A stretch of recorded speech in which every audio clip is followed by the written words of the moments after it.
Good morning, good afternoon, good evening, good night, depending on where you are in this world. God bless you. This is Gloria White coming to you from Utah, USA. Today we're going to be in the King James Version of the Holy Bible.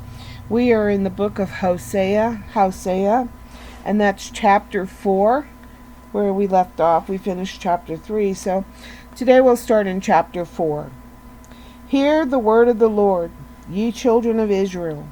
For the Lord hath a controversy with the inhabitants of the land, because there is no truth, nor mercy, nor knowledge of God in the land. By swearing and lying and killing and stealing and committing adultery, they break out, and blood toucheth blood.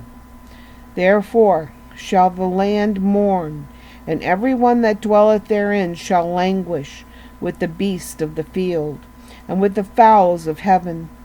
Yea, the fishes of the sea also shall be taken away. Yet let no man strive, nor reprove another. For thy people are as they that strive with the priest. Therefore shalt thou fall in the day, and the prophet also shall fall with thee in the night, and I will destroy thy mother. My people are destroyed for lack of knowledge, because thou hast rejected knowledge.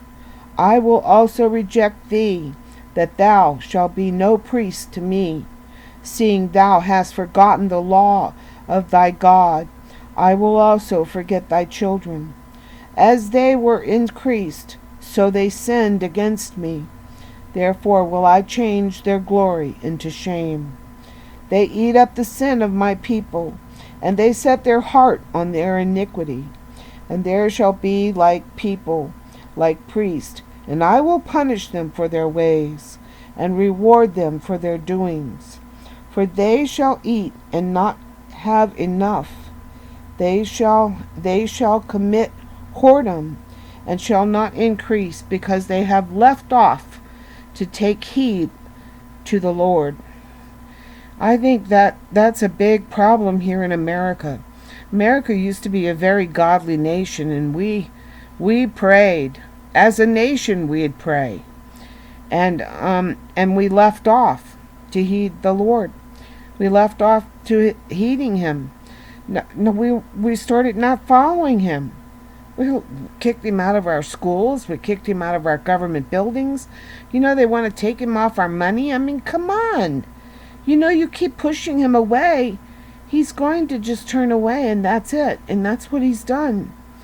And I prayed that if America would turn from her ways and repent and seek his face, would he heal our nation? And an audible voice from my right side said, "You are out of time." We're under judgment. So, take heed that you keep the ways of the Lord, and you don't fall into the ways in this world and follow after the fleshly things in this world. We got to stay out of that. No, yes, we're in the world. Yep, we are in the world, but we are not of the world. Whoredom and wine and new wine take away the heart. My people ask counsel at their stocks, and their staff declareth unto them. For the spirit of whoredoms hath caused them to err, and they have gone a whoring from under their God. They're no longer under the shelter of his wing. His feathers aren't covering them now. They have moved themselves out from underneath the protection of God. They did it. They did it. God warned them, and they did it anyway. And they didn't turn back, and they didn't repent. So now they're going to have God's judgment. And it will be the same way at the end of our lives, if we don't pay heed to his words.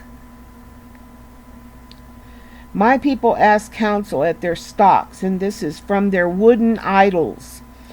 And their staff are their diviner's rod, declared unto them. For the spirit of whoredoms hath caused them to err, and they have gone a whoring from under their God. They sacrifice upon the tops of the mountains, and burn incense upon the hills. under oaks and poplars and elms, because the shadow thereof is good. Therefore their daughters shall commit whoredom, and their spouses shall commit adultery. They're having orgies, and they're sacrificing to these, what they're calling stock, is a piece of log that's they've cut off. They've carved an image in it. They've covered it with silver or gold, and now they carry it up the hill and put it up there, and that's what they're worshiping. That's what they're praying to. God's like, enough. I'm done. I warned you. So now he's like, they sacrifice upon the tops of the mountains and burn incense upon the hills, under oaks and poplars and elms, because the shadow thereof is good. Therefore your daughters shall commit harlotry, and your spouses shall commit adultery. I will not punish your daughters when they commit whoredom, nor your spouses when they commit adultery. For themselves are separated with whores, and they sacrifice with harlots. Therefore the people that are doth not understand shall fall, and great shall be their fall. Verse 15. Though thou, Israel, play the harlot, let not Judah offend, and come not ye unto Gilgal, neither go ye up to Beth Aven, nor swear, the Lord liveth. Oh man. Though thou, Israel, play the harlot, let not Judah offend, and come not ye unto Gilgal, neither go ye up to Bethaven, nor swear, the Lord liveth. For Israel slideth back as a backsliding heifer. Now the Lord will feed them as a lamb in a large place.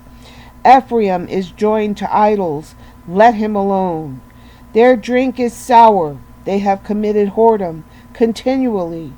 Her rulers with shame do love, give ye. The wind hath bound her up in her wings, and they shall be ashamed because of their sacrifices. Chapter 5. Hear ye this, O priest, and hearken, ye house of Israel, and give ye ear, O house of the king, for judgment is toward you, because ye have been a snare on Mizpah, and a net spread upon Tabor. You might think this is just a story from the Israelites in the Old Testament, but it's not. If you notice, and if you've ever heard what Solomon said, there is nothing new under the sun. These same things that people were doing then that turned them away from God, and they turned to stocks and false idols and whoredoms, which is like, sexual immorality. Because they did these things, God punished them severely. Don't you understand? If we do those things, we're going to be punished severely. It's not wash, rinse, and repeat. You really have to be working at trying to perfect yourself in the ways of the Lord and keeping His commandments. He says, you call me Lord, Lord, but then you don't do what I say. So, he says,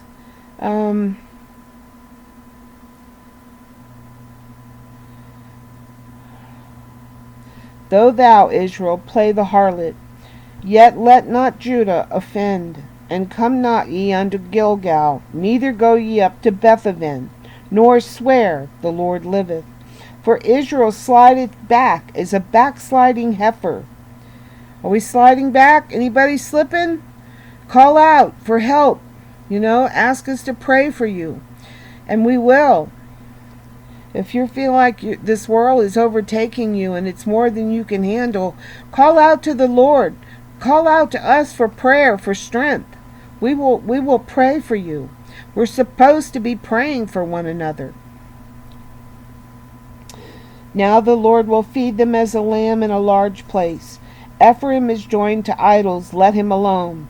Their drink is sour, they have committed whoredom continually. Her rulers with shame do love. Give ye. The wind hath bound her up in her wings, and they shall be ashamed because of their sacrifices. Chapter 5. Let's see. Yep, we can do another chapter. Hear ye this, O priest, and hearken, ye house of Israel, and give ye ear. O house of the king, for judgment or justice is toward you. Because ye have been a snare on Mizpah, and a net spread upon Tabor. And the revolters are profound to make slaughter, though I have been a rebuker of them all. I know Ephraim, and Israel is not hid from me. For now, O Ephraim, thou committest whoredom, and Israel is defiled. They will not frame their doings to turn unto their God. For the spirit of whoredoms is in the midst of them, and they have not known the Lord. And the pride of Israel doth testify to his face. Therefore shall Israel and Ephraim fall in their iniquity, fall in their sins. Judah also shall fall with them. They shall go with their flocks and with their herds to seek the Lord, but they shall not find him. He hath withdrawn himself from them. They have dealt treacherously against the Lord, for they have begotten strange children. Now shall a month devour them with their portions, and the strange children are pagan children. And now shall a month or moon devour them with their portions. Blow ye the cornet in Gilead, and the trumpet in Ramah. Cry aloud at Bethaven. After thee, O Benjamin. Ephraim shall be desolate in the day of rebuke. Among the tribes of Israel have I made known that which shall surely be. The princes of Judah were like them that removed the bond, or the boundary. Therefore I will pour out my wrath upon them like water. Ephraim is oppressed and broken in judgment, because he willingly walked after the commandment. And that's man's precept. Therefore will I be unto Ephraim as a moth, and to the house of Judah as rottenness, or corrosion. When Ephraim saw his sickness, and Judah saw his wound, then went Ephraim to the Assyrian, and sent to King Jareb. Yet could he not heal you, nor cure you of your wound. For I will be unto Ephraim as a lion, and as a young lion to the house of Judah. I, even I, will tear and go away. I will take away, and none shall rescue him. I will go and return to my place, till they acknowledge their offense, and seek my face. In their affliction they will seek me early, or diligently. So we see here, it's the same thing, but God isn't going to be turning back. We're at the end times. We're not going to have a chance to start over again. There's no time to start over again. We are in judgment now. It's started, and no one can turn him back. Who can call back the arrow once it's shot? That's impossible. So he clearly warns us in all the scriptures all the time. And so these words aren't just relevant to the people then. It's not just history. It's history repeating itself here in America and around the world that have turned themselves against God. It's no wonder he's so angry. And we're going to see his just judgment. His just judgment. Because he is just and fair. And we're going to get exactly what this nation deserves. and the rain falls on the just and the unjust. So prepare yourself and be praying to Jesus to pray for us to have strength to stand and not fall into the hands of Satan, who is like the roaring lion seeking to devour every one of God's children that he can. He's trying his best to pull us away, pull us back into the things of this world. And Satan's going to take, and God's allowing the food.